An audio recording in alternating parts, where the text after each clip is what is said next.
Hi there, Glocal citizens. Welcome back to the podcast that inspires a borderless mindset around manifesting a new world. I am your host, Florence Adu, coming to you from a lovely new garden space. Yes, if you know anything about Accra, you have heard probably about the legendary T-Bar, and it's back. And it is in Laboni, but it's maybe Ring Road, Osu, Central, but let's say it's Ring Road.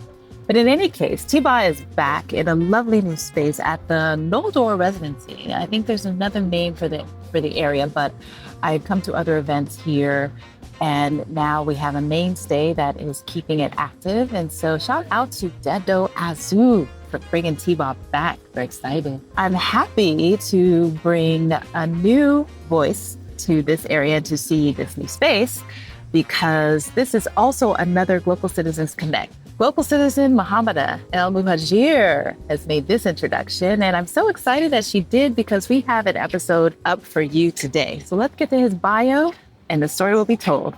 A joint PhD in anthropology and Africana studies from the University of Pennsylvania and former inaugural postdoctoral fellow at the Center for Experimental Ethnography at Penn. He also holds an MA in communications from Temple University. A still active internationally touring professional Canadian hip-hop artist and spoken word poet, his field of research employs a multimodal ethnography of reggae, Rastafari, Afrobeat, and hip-hop performance communities and related social justice movements across the African diaspora, with an emphasis on the Black Atlantic nexus between Jamaica and Ghana. As assistant professor of media studies and production at Klein College of Media and Communication, he also writes about African diasporic arts and philosophy movements such as Afrofuturism, Afropoliticism, and Afro-pessimism, and has published critical commentaries on notable pop culture tomes in the Black Mirror and Black Panther series. Interesting. We got a lot come for us today. Right. His classroom practice is inspired by Freirean and abolitionist pedagogies. Dr. Osei Alleyne, welcome to the podcast. Thank you very much, Florence. Thank you for having me. I'm very happy to be here. Yay, wonderful. Okay, so let's get started.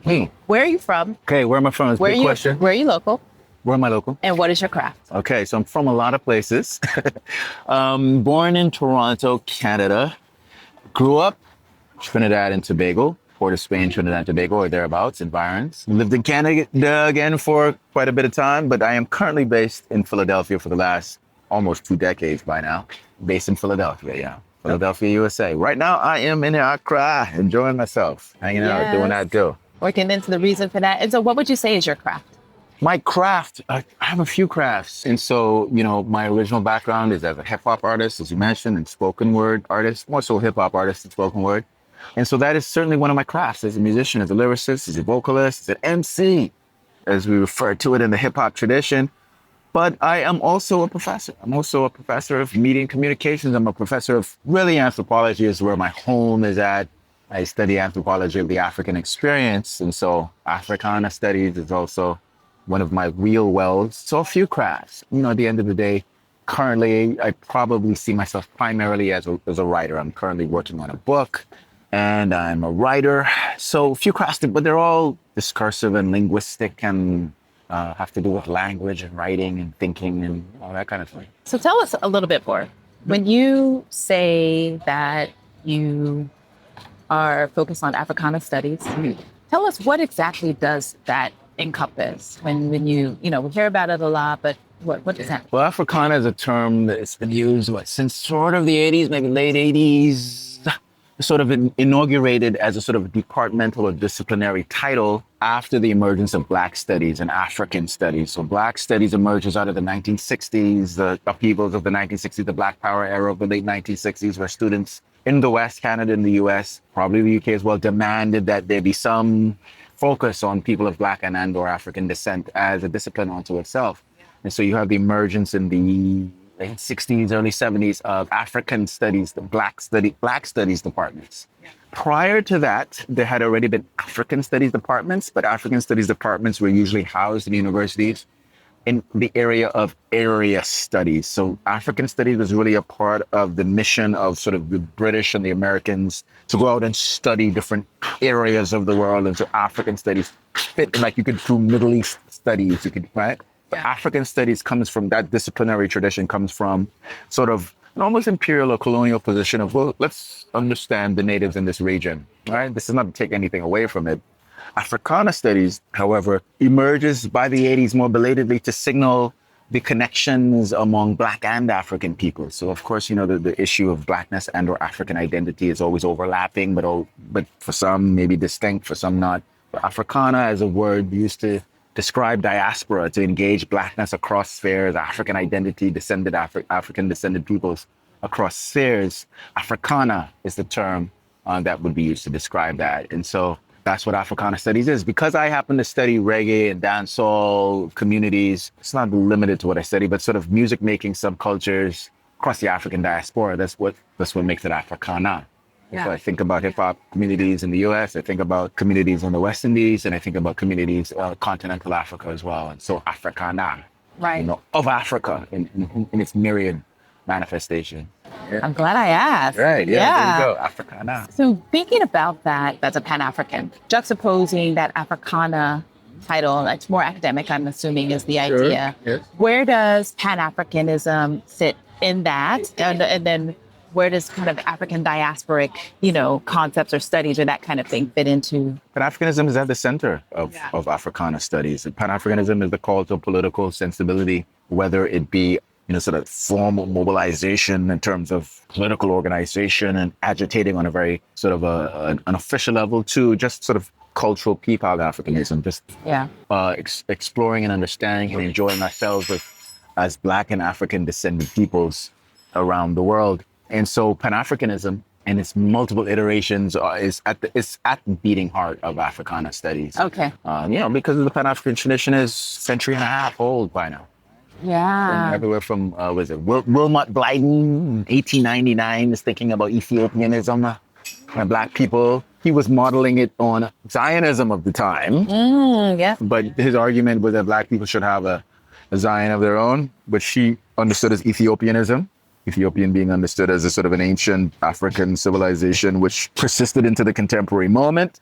Pan-Africanism sort of is born then, but by the time we get to the First World War, we have Haile Selassie's resistance to Ethiopia, to Italian invasion, in which Black people from around the world volunteered to go fight for Ethiopia, including Trinidad and Tobago and Jamaica. I am not sure about Ghana, but I would not be surprised. So people volunteered from all over. And so the ways in which early groups of Black people sort of volunteered to and contributed their efforts to that effect, beginning to understand that there can be no free Black people or free African people without a free Africa. That is the tradition that starts with Pan-Africanism begins with the early 20th century. Of course, Garvey looms large.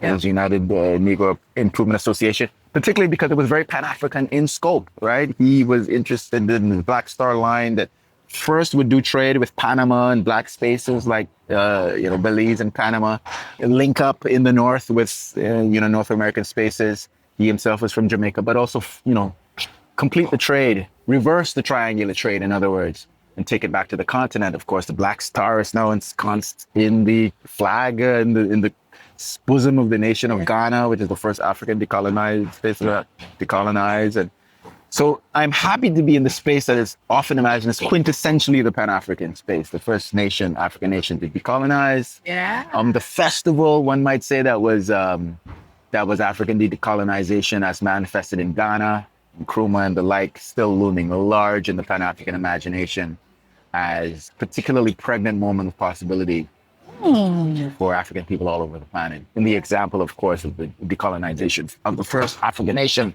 Ghana.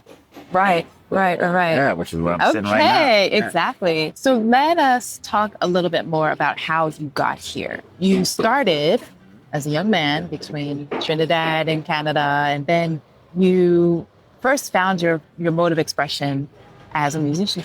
Yes. Yeah. So tell us about that story. So how do you I feel like your family probably facilitated a lot of that, but tell us about what it was Facilitated it? like. I don't know if you said that. Total opposite to that.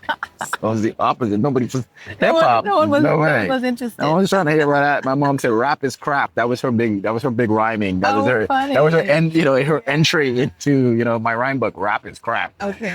I was always a poet. I was always writing. I was always thinking in those terms. When I was young, I read the book Roots very early. Yeah. Osei Alleyne's Roots. That really impacted me. And was always interested in writing and writing poetry. Was also always very comfortable with words and language, at least the English language. And so, very quickly moving back from Trinidad and Tobago to Canada when I did at the age that I did, I immediately got into the hip hop scene in Toronto, Canada. And that was your teens. That was my teens. I was just 18, 19, first time performing on television in Toronto, 19 years old. And, jumped in headfirst in the burgeoning hip hop scene of the early 90s, not even the mid 90s. I'm dating myself. I heard you call me a young man, right? I'm dating myself here. So early 90s, 92. I was on stage as early as 92, 93. Okay. Earlier than that, maybe even slightly earlier than that in Canada, and and pretty much trying to perform the opening acts for some of the major acts that were coming into Toronto at the time. Of course, Toronto was nothing like the Toronto of the later Drake era, and we were all struggling to have our voices heard. There was no urban music radio station at the time anywhere in Canada.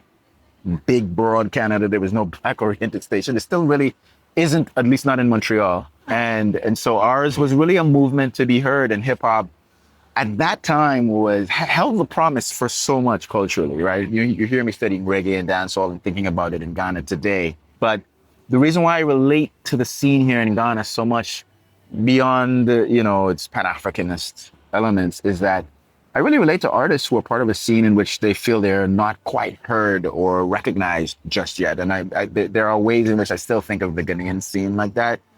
Reggae and dancehall scene. Yeah. Certainly, they're huge superstars by now, Shatta Wale and Stonebwoy, et cetera. But when I first encountered the scene back in 2013 or so, and still to a significant degree, it is still a form that is largely looked at as different, not truly Ghanaian. And I remember feeling that same way when I first started making hip hop music in Canada. There was really no, we had to create our own circuits. We had to do everything for ourselves. And so that's part of my entry into hip hop.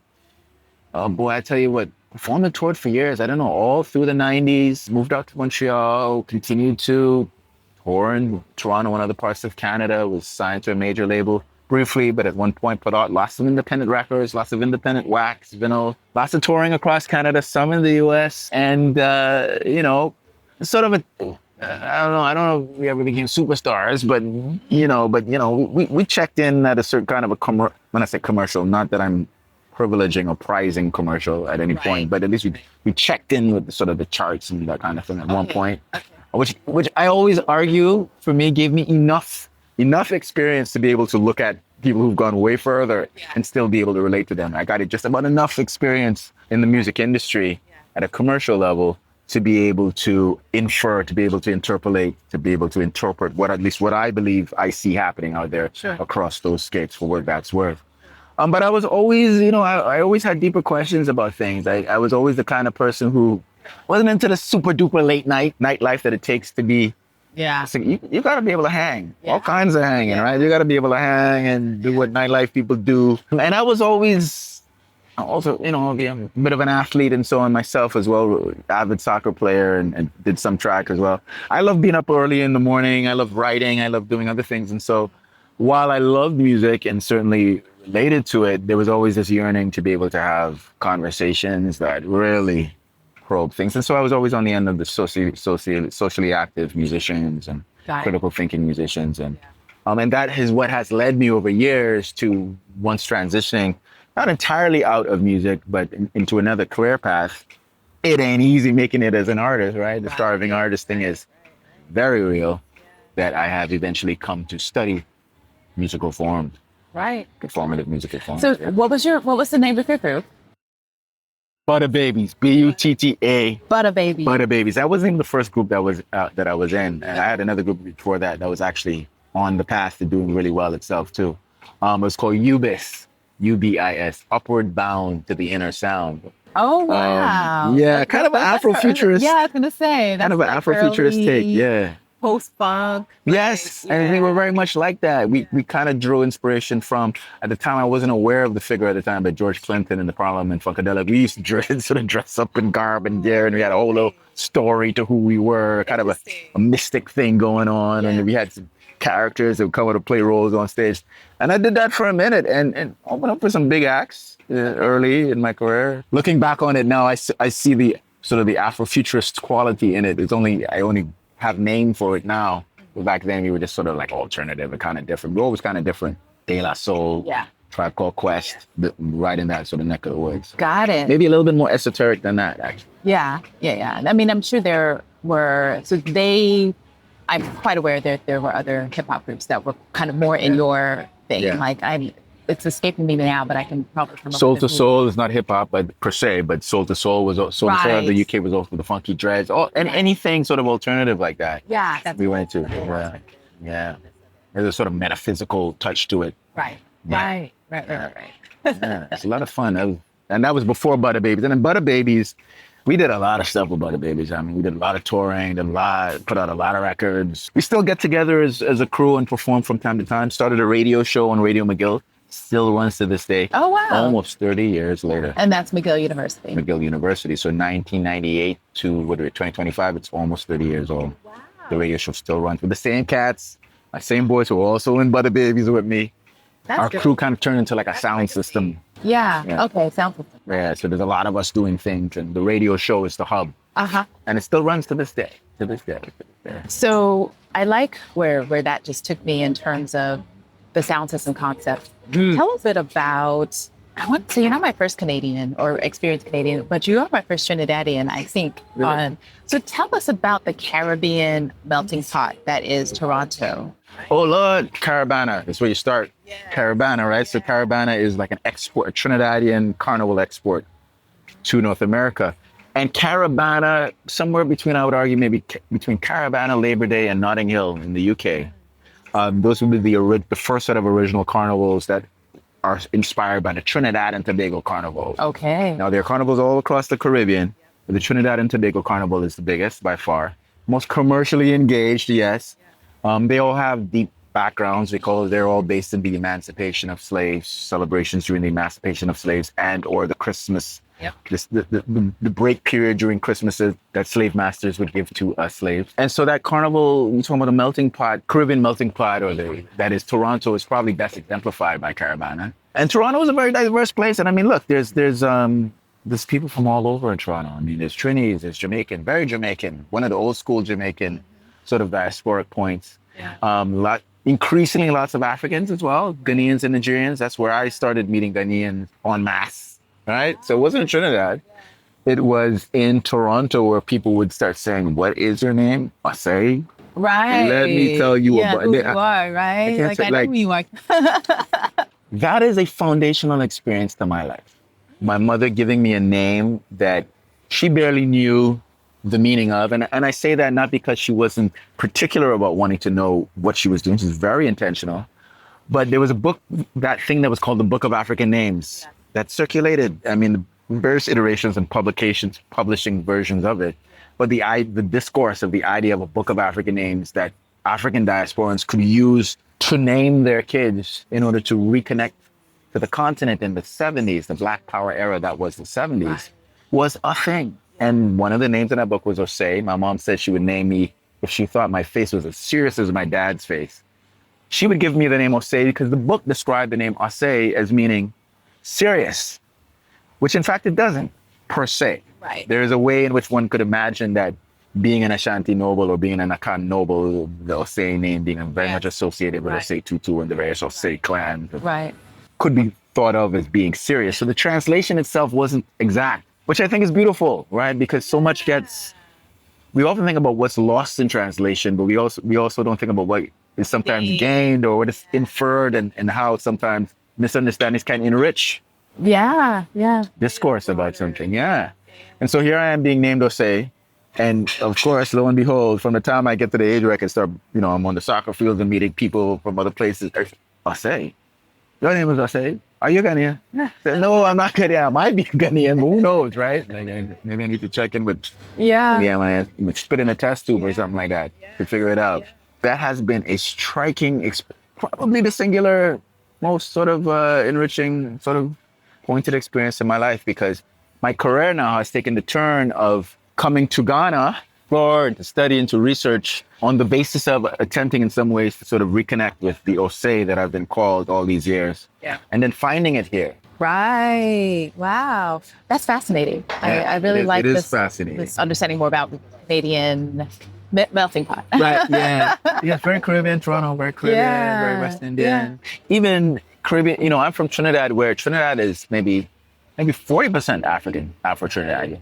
And maybe about because the other is 41% Indo-Trinidadian. Yeah, South Asian. Yeah, South Right, Asia. yeah. And then mixes of all kinds of other folks. Right. And a significant portion of the population is mixed, Indian and African. Yeah. Yeah. You know, That's what I understood. Very mixed. Yeah. mixed. Yeah. In New York, we have a It's lot cool. of non-African Trinidadians. Right, Indian Trinidad. Yeah, like a lot of that in Toronto. Yeah, Wow. a lot. I mean, so interesting. So that helps me to ask you why the where. So how did you come to be living and working and playing in the U.S. in Philadelphia?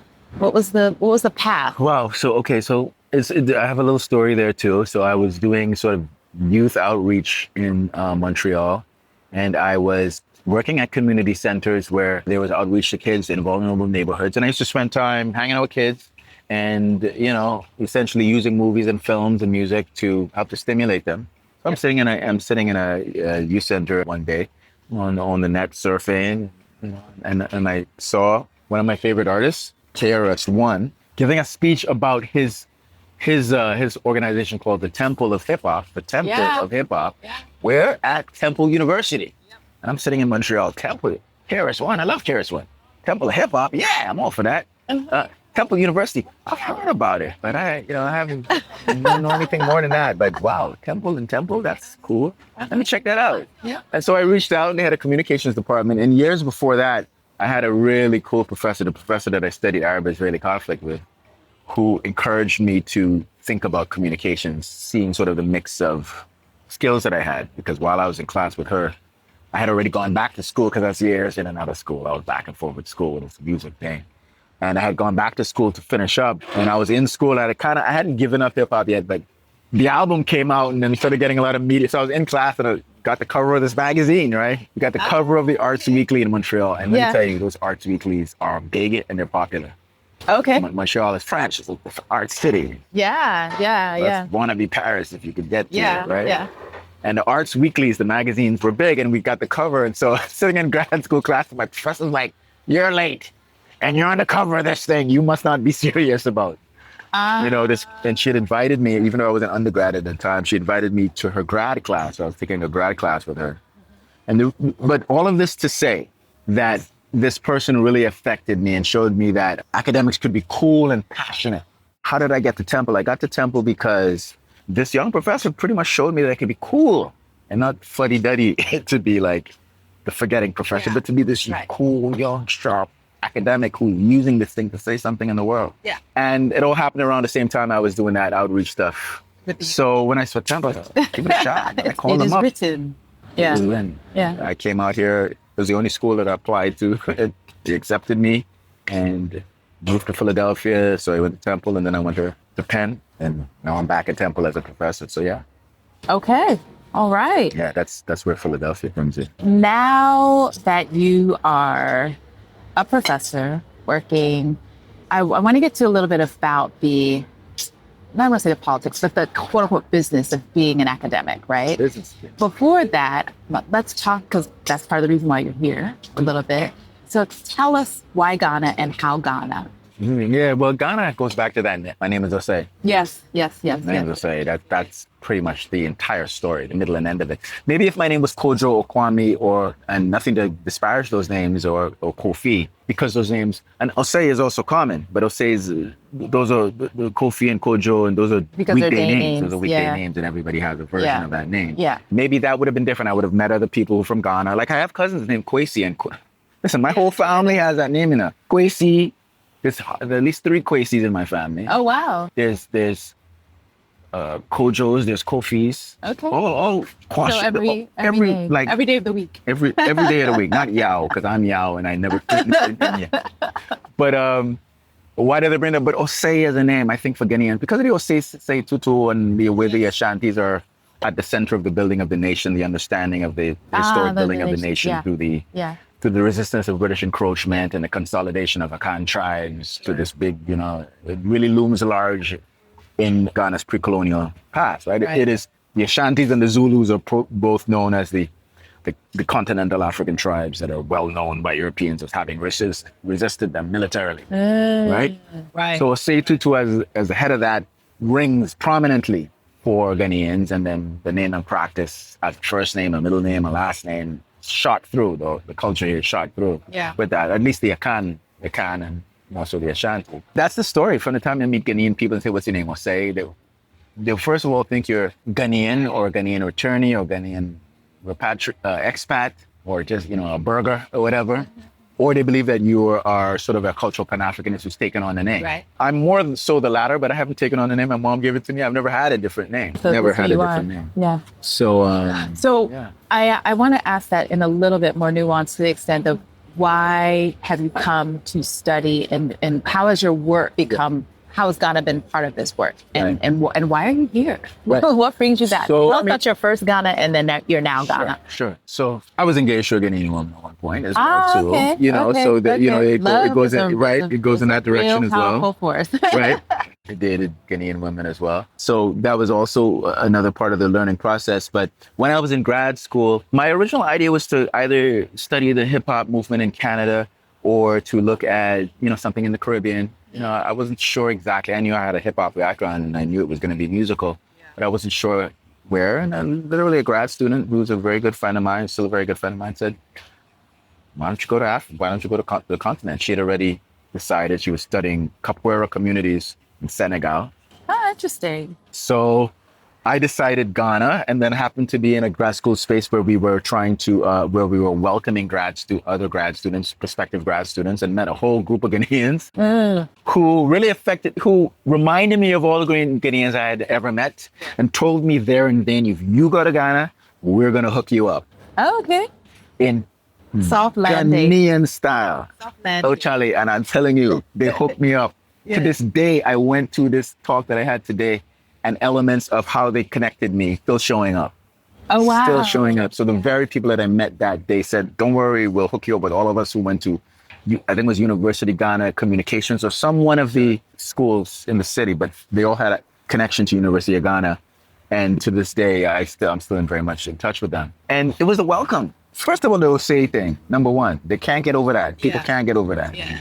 Whether in Ghana or outside of Ghana, they don't get over it. Yeah. And they can't get over the fact that you're not Ghanaian. Yeah, I'm sure. Right? They say, no, you must be Ghanaian, or you must be somebody trying to pretend you're not Ghanaian. Uh-huh. Right? For some social reason, right? Whatever that would mean. Yeah. And they can't get over it. I'm not trying to pretend to be Ghanaian either, so I resisted in a playful way that makes it intriguing to them. Good conversation, right? Starter. And we just bond like that. So I ended up coming out to Ghana. Yep. But I was originally interested in the hip life movement, the hip hop, because I'm a hip hop artist and had already been given contacts, Reggie Rockstone, and I had already met with him while I was there and all of that. And I was hearing reggae music everywhere. That was the year that Shatta Wale came out with Dancehall King and I had the whole Ghana. Dancehall King. And I was like, wait a minute. I'm from the West Indies. I spent some time in Jamaica, certainly lived with a lot of Jamaicans and Jamaican communities, Toronto, Montreal, Ottawa, New York, Brooklyn, what have you. You know what I mean? Yes. And also there was a way that my generation, at least, coming up in the hip hop world, in the music world, we were all Jamaican in a kind of way, right? Okay. Being Jamaican, okay, or being able to wield some kind of patois guan like that was a rite of passage and a survival toolkit in the streets in Toronto, because Jamaican people are known for being tough, bad men, and when you're out there, a young man, you want to exude confidence. So I've been around Jamaican communities a lot. And so when I arrived here and spent time, I also dated a Jamaican woman for a long period of time. So when I came here and I hear reggae music and Rasta people all about the place, I'm like, no. The feedback loop is too ridiculous. So if I'm here searching for roots of my name Osei, was I actively searching for the roots? I like to say that because I'm a heritage tourist in many ways. I'm not I'm not Ghanaian in the sense of I don't have direct family from Ghana, so my arriving here in some ways no different than any other heritage tourist. So and I like to own that. I think it's important to just, give Ghanaians what is Ghanaian, and even as I recognize myself as an African diaspora. But I said, nah, man, I got to look into this, because if I am here searching for my roots and finding iterations of the Caribbean here, this is the layers are just replete. This is too sumptuous. And so I said, nah, I got to do the reggae and Africa. And then also I realized here how, the rest of people and think that, they weren't getting that much, they ain't getting a lot of love out here. You know what I mean? You had the reggae music and the Marley and stuff like that, but really when it came down to this, like, Case in point, my Airbnb where I'm staying right now. So I'm in Osu. So the woman says, and I said I was going to put this in my research, in my book too. She says to me, through the Airbnb thing, I hope you're not going to bring any strangers around, because we've had a problem with her. So I sent, for some reason, I sent her my work, because she was asking, what do you do? Okay. So I sent her my work. She said, oh, Rastafari. I said, okay, do you tend to bring any Rasta people around here? Because we've had a problem with that. I actually had to put the last person out because of the Rastafarian presence. Wow. I think I am, I guess it would not be ethical if I published it without her permission, but it was like glaring on my Airbnb conversation. Yeah, and it's actually a pretty widely known truth. Like, Ghanaians are very leery of the Rasta tradition because of ganja, the weed, and it gets corrupting people. So it's very strange. So I thought it was so interesting. So here I am, and I think I've always had a sort of ethnographic sensibility in me. I'm not surprised that I ultimately ended up doing anthropology, because I really have a field day teaching kids this. I think of ethnography as an art. Yeah. Oh yeah, ethnography. Yeah, I would agree. Like I feel any other kind of art. Yeah, I feel like even the study, like anthropology as a discipline, feels very. Oh yeah, especially if you get the Black anthropologists. Yeah. Yo, we are the best. I will not debate you on that. I'm quite sure you are.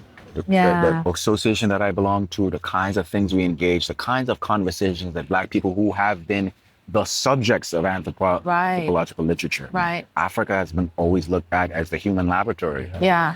Because the Homo sapiens emerged out of Africa, right? But the argument is humanity emerged out of Africa and never went anywhere. It never went anywhere after, right? Africa never contributed to civilization.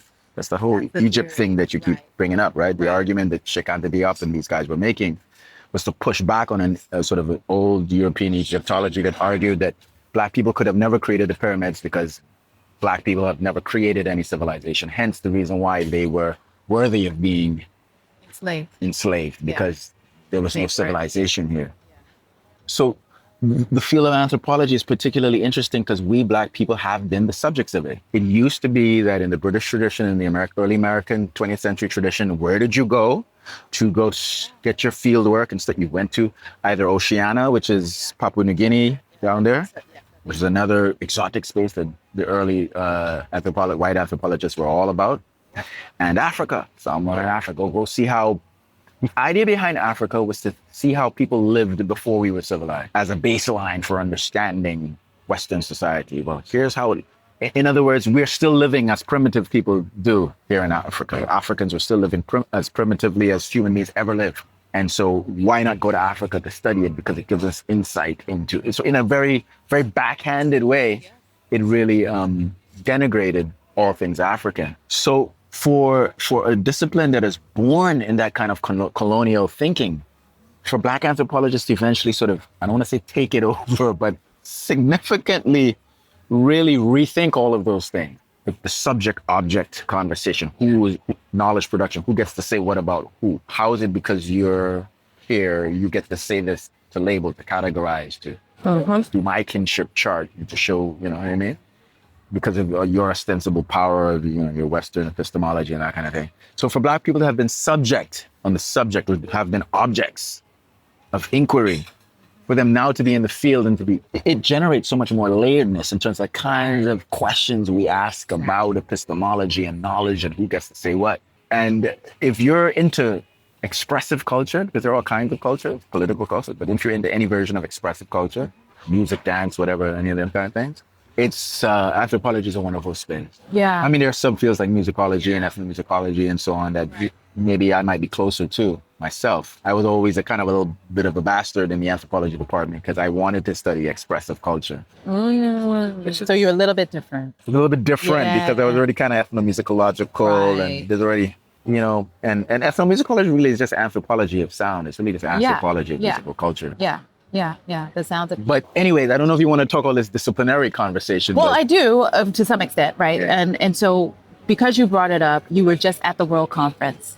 Yeah, the for Global anthropology Black global. Anthropology. Tell us a little bit more about that so that we get to understand like what it is to be a Black anthropologist. Right. Yeah. The Association for Black Anthropologists, I'm not sure how old it is. It's probably about 40 something years old by now because it's around the 80s where African Americans, Black Americans started having, or even Black folks from the Caribbean, Haitian anthropologists in particular, started having an impact within the field of anthropology. We can go back to Zora Neale Hurston, who probably in many ways is considered one of the earliest Black anthropologists in many ways, and certainly a very transformative one. She too is a little bit different and so on. I bring this up because I have been a member I'm a professional anthropologist for about 8, 9, 10 years now.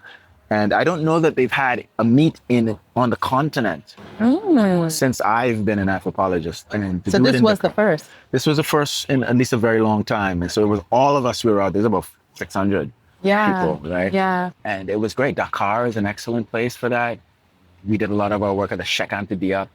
Yes, the university. So do you know Cheikh Anta Diop? You know the figure? Yes. Right. So he was the guy who argued against the Egyptologists, the French. Yeah. The French. He studied at the Sorbonne, and he's the one who was the first Black African to push back on all of this conversation about Egypt versus classical Egypt, classical Greece, and to really start speaking to the classics people who study classics, essentially Greek civilization and Near East civilization, and say that all of much of the stuff was drawn from the continent. He wasn't the only one. There was another scholar named Martin Bernal, who is a white scholar, who essentially argued that all of this lauding of ancient Greece, the Greco-Roman tradition, that much of those things had already been worked out in Egypt and were drawn directly from it, and that Greek agents of the time knew it and had no problem with it, but that it's been whitewashed over the years. So much so that ultimately these Egyptologists in the early 20th century could go back to Egypt and say, no, Black people couldn't have created that. Let's invent a red race. Got it. Some other extraterrestrials created that. Right.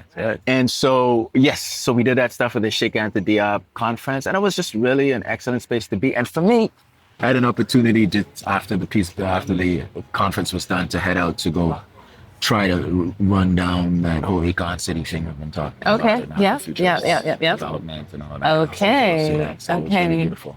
Yeah. That's a whole nother conversation. Yeah. So we can touch on that at another time. But so you've come from Dakar, you're doing a little West African tour. So now still in that rabbit hole of why Ghana. Yes. Now, tell us about your talk. So you presented today on something that is your current work, which is a lot of why you're here. Yes. Right? So tell us about that. The book that I'm working on is a book based on my dissertation. It is the culmination of the work that I did in my dissertation and research since. My dissertation was called Dancehall Diaspora, Roots or Routes in Reggae Music in Ghana. So in that dissertation, I was really trying to explore the conversation of roots-oriented thinking and routes. You know what I mean when I say routes? I'm taking the British pronunciation of R-O-U-T-E-S. Take a route to go there. That's the route. Yeah. And that route, or you could say roots. Take the roots, right? Yeah. The way it's pronounced. So you have roots and roots, or roots and routes. And that conversation is one that is very particular and very resonant within Black critical circles, Black academic circles, particularly anthropology and cultural studies, very kin groups. Because this question of Blackness, getting back to diaspora, is so pressing in the sense of, well, if we're all African descended, are we all Black? What does Black mean? This would be the political appellation that is Black, naming that is Black. What does Black or to be African descended mean? And does one access their Blackness through their genetic ancestry? Is one Black because their hair texture is a certain way? Is one Black because their skin looks a certain way? Is one Black or African because they can speak an African language, or is one Black because they put on a dashiki and wear an afro, right? These are all sort of very roots-oriented versions of Blackness, which is because I have some connection or can claim, real or imagined. When I say imagined, I mean some people have much more distant connections to the continent, or maybe mixed genetic ancestry, right? That's a very roots-oriented version of it, performing Africa in some new way, performing blackness. It became, you think of the Stokely Carmichael moment. What do we want? We want black power, right? This is in 66 or something like that. And then by the time we get to around 68, people, what's the 66? People are starting to say, with the Martin Luther King thing, turn the other cheek thing anymore. What do we want? Black power. And then out of that goes black is beautiful and blackness and the African-American flourishing of that moment in the late 60s, very early 70s, when all of a sudden people who wouldn't be caught dead referring to themselves as black a decade earlier are now black. That's a political project, cultural political project, right? And then there's the Rouse version of blackness, which is a version of blackness that says, yes, we do have a shared experience of marginalization, maybe shared experiences of perhaps the Middle Passage, but blackness is not something that is any one thing, and that there are problems with very strongly noted cultural and nationalist versions of blackness that can be very inclusive and can be very exclusive. If you don't walk or talk like this, you ain't black enough. Okay. All right. And so a lot of, so scholars, the Stuart Halls and the Paul Gilroys, spent a lot of time arguing that blackness is contingent. Blackness is always in a state of becoming, that identity is always being shaped. And this is not to take anything away from some of us feel biologically being, typically black in spaces where that could draw violence to you. George Floyd, etc. That kind of version of you are phenotypically black, I'm going to shoot you first. Questions later. There are those of us who are subject to that because of our phenotype, maybe more so than others. But barring that, blackness should be an open category rather than a closed one. You look at W.B. Du Bois, for example, very light-skinned person. You look at pictures of him, if no one told you who it was, might think it was just a white guy. And he himself addressed that. Yeah, you're right, exactly. And he just wrote that was a big part of his return was in his early travels, and then in his later eventually coming and settling in Ghana. And so that was named a dissertation, Dancehall Diaspora, Roots, Routes, and Reggae Music in Ghana, wherein I used those various iterations of blackness, those various understandings of blackness in counterpoint to one another to engender a discussion, which is, whereas Rastafarians take a very roots-oriented version of African identity, performing it through dreadlocks and even essentially reimagining it all. They didn't come from Ethiopia per se. Yes, there are ways in which we can see Ethiopia as a kind of a motherland, but the Atlantic slave trade did not pull people from that part of East, that particular. There are regions of East Africa that did produce slaving industries to the east and even around the coast to the west, right? But by and large, people of West African or at least coastal African down to Angola extract are not particularly connected to Ethiopia. So even Rastafarians, I don't want to call it hallucinating. It's not, that's not the term, but reimagine blackness. So even though they make this hard cultural argument for it, it's real or imagined. When I say imagined, I don't mean, the tension on thing. I really look at the tensions between understanding myself as black and understanding how I access Ghana in both lenses. Got it. One is, yes, my mother named me that because she too was invested in a kind of reclamation. Name your kid African. That's good for us as black people finding ourselves. We don't know where in Africa we're from or what our name actually means, but here, take that. Yeah.